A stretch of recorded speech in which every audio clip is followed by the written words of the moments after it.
UTL solar solar लावणार आणि सबसिडीही मिळवून देणार। मारहाणीमुळे अतिरक्तस्राव शॉकमध्ये गेल्यानं संतोष देशमुखांचा मृत्यू। देशमुखांच्या छाती, हातपाय, चेहरा आणि डोक्याला जबर मारहाण पोस्टमॉर्टम रिपोर्टमध्ये समोर। बीडमधील सरपंच मृत्यू प्रकरणी वाल्मिक कराडला अधिवेशन संपेपर्यंत अटक करा, अन्यथा बीडमध्ये जनता रस्त्यावर उतरेल, आमदार संदीप क्षीरसागर यांचा इशारा। बीडमधील कटुता कमी करण्याचा माझा प्रयत्न असेल, शरद पवारांचं विधान। तर शरद पवार हे 21 तारखेला मसाजोगला जाणार, संतोष देशमुखांच्या कुटुंबियांना भेटणार। बीडमधील घटनेवरून सरकार गंभीर, कुणालाही सोडणार नाही असं मुख्यमंत्र्यांनी म्हटलंय। सुरेश धस यांची प्रतिक्रिया। तर बीड घटनेतील संशयित मंत्री शपथविधीनंतर सभागृहात आलेच नाहीत, त्यांची हकालपट्टी करा, विधानसभेत नाना पटोलेंची ही मागणी।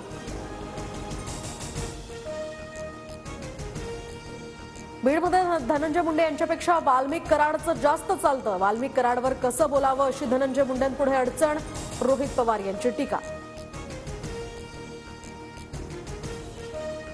फडणवीस आणि मला अटक करणार होते, टोकाची भूमिका घेणारेच आता फडणवीसांना जाऊन भेटले, उपमुख्यमंत्री शिंदेंचा पुन्हा ठाकरेंवर निशाणा। शपथ घेण्याआधी फडणवीसांनी ठाकरेंना कशासाठी फोन केला, हिम्मत असेल तर शिंदेंनी फडणवीसांना विचारावं, संजय राऊतांचा निशाणा। मार्गरवाडीत बॅलेट पेपरवर मतदान करण्यासाठी लोकांना धमकावलं गेलं, मुख्यमंत्री फडणवीसांचा आरोप। तर दादागिरी खपवून घेतली जाणार नाही, फडणवीसांचा इशारा। संसदेत आंदोलनादरम्यान भाजप खासदार प्रताप सारंगी जखमी, राहुल गांधींनी धक्का दिलेले मुकेश राजपूत माझ्या अंगावर पडल्यामुळे मला दुखापत, प्रताप सारंगी यांचा आरोप।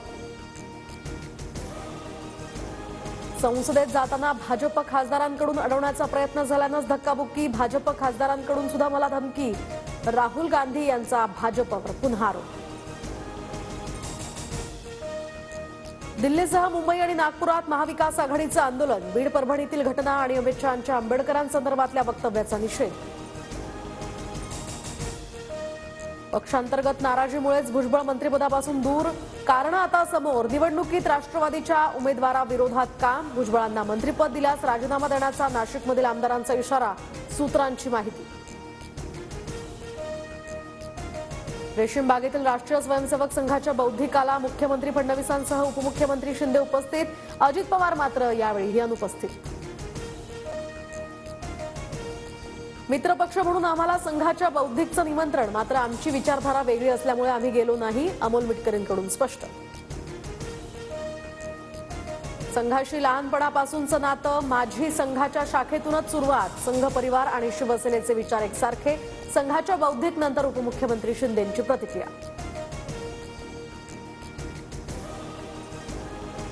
आम्ही सुरू केलेली एकही योजना बंद होऊ देणार नाही, अधिवेशनानंतर लाडक्या बहिणींच्या खात्यात डिसेंबरचा हप्ता जमा होणार, मुख्यमंत्री फडणवीसांची माहिती।